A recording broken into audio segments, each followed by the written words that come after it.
નમસ્કાર દોસ્તો, હું ગોપાલ ઇટાલિયા.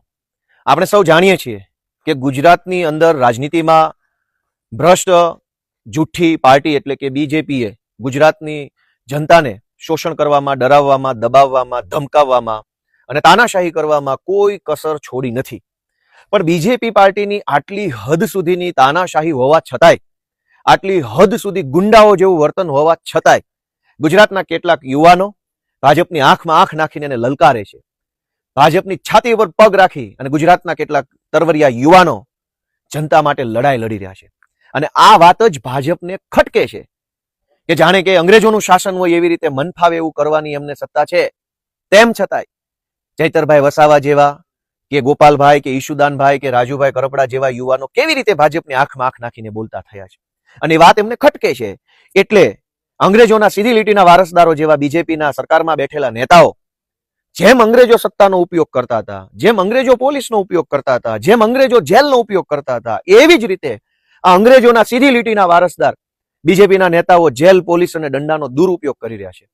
ગુજરાતની અંદર આદિવાસી સમાજની ચેતના જગાડવાનું જેમણે કામ કર્યું છે, જે નેતાએ ગુજરાતના યુવાનોનો બુલંદ અવાજ ઉઠાવ્યો છે, જે નેતાએ વર્ષો સુધી કચડાયેલા, દબાયેલા અવાજને વાચા આપવાનું, વિધાનસભામાં વાચા આપવાનું કામ કર્યું છે, એવા આપણા સૌના અને અમારા નેતા આદરણીય ચૈતરભાઈ વસાવાની સાથે દ્વેષ ભાવનાથી, અંગ્રેજી માનસિકતાથી, અંગ્રેજોની માનસિકતાથી બીજેપી પાર્ટી અત્યારે બદલાની ભાવનાથી કામ કરી રહી છે.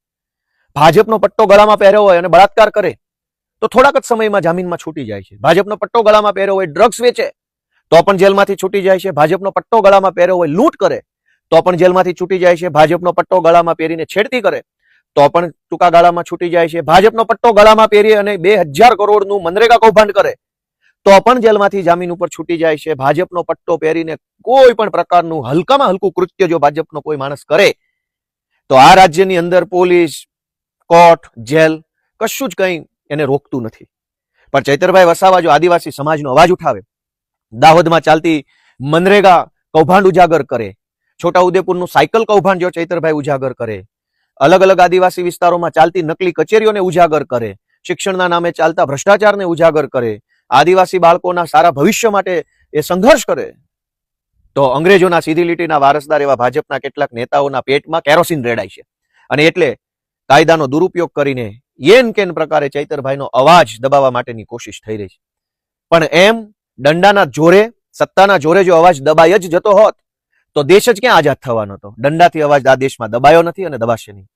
જેલની દિવાલોમાં એ તાકાત નથી જે તાકાત સંઘર્ષની ભઠ્ઠીમાંથી પાકીને નીકળેલા એક યુવાનના અવાજમાં છે. એટલે ભાજપના ભ્રષ્ટ નેતાઓના મનમાં જો એવો વહેમ હોય કે ચૈતરભાઈ વસાવાને દબાવી અને સમગ્ર આદિવાસી સમાજના અવાજને રૂંધી શકશે તો એ ક્યારેય શક્ય બનવાનું નથી. આમ આદમી પાર્ટી ચૈતરભાઈ વસાવા અને ગુજરાતના આદિવાસી સમાજ સાથે મજબૂતીથી, તાકાતથી ઊભી છે. આજ ચૈતરભાઈ વસાવાના કેસમાં હાઈકોર્ટમાં સુનાવણી હતી. ગઈ વખતે સુનાવણી જ્યારે હતી, આની પહેલાની સુનાવણી, ત્યારે સુનાવણી સમયે સરકારી વકીલે આવીને એવું કહ્યું કે સરકાર સરકારી વકીલ બદલવા માંગે છે, નવી તારીખ આપો. એટલે ગઈ વખતની સુનાવણી ન થઈ શકી અને આજની તારીખ પડી. આજની તારીખે સરકારી વકીલ હાજર ન થયા, એવું કહ્યું કે આજે સુનાવણી નહીં શકે, આજે હડતાલ છે. સરકારી વકીલને વળી હડતાલ કેવી આવે? જે વકીલો બિન સરકારી નથી, પ્રોફેશનલ પ્રેક્ટિસ કરે છે, એ હડતાલનો ભાગ હોઈ શકે છે. પણ સરકારી વકીલ હડતાલનું બહાનું લઈ અને આજે તારીખ માંગી લીધી.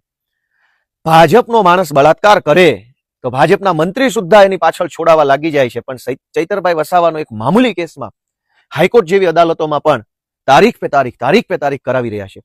એક વખત પોલીસ હાજર ન રહે એક સુનાવણીમાં, બીજી સુનાવણીમાં વકીલ હાજર ન રહે સરકારી, ત્રીજી સુનાવણીમાં સરકારી વકીલ આવીને એવું કહે કે મારે નહીં, હવે બીજો વકીલ સરકારી આવશે, ચોથી સુનાવણીમાં પાછા સરકારી વકીલ હાજર ન રહે. આવી રીતે કાયદાનો અને કાયદાની પ્રક્રિયાનો ભયંકર દુરુપયોગ કરીને ગુજરાતના આદિવાસી સમાજનું અપમાન કરવાનું, ગુજરાતના આદિવાસી સમાજનો અવાજ દબાવવાનું કામ ભ્રષ્ટ જુઠ્ઠી પાર્ટી એટલે કે બીજેપીના કેટલાક હલકી માનસિકતા ધરાવતા નેતાઓ કરી રહ્યા છે.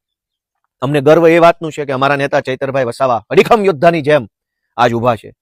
ભાજપની સત્તાની અંદર એ તાકાત નથી કે ચૈતરભાઈ વસાવા કે ઈશુદાનભાઈ કે ગોપાલભાઈ જેવા નેતાઓને આંખમાં આંખ નાખીને બોલતા રોકી શકે. એ અમારી તાકાત છે. ભાજપની સત્તા કે ભાજપના દંડામાં એ દમ નથી કે અમારી જેવા યુવાનોને બોલતા રોકી શકે, અમારી જેવા યુવાનોને આંખ ફાડીને જોતા રોકી શકે.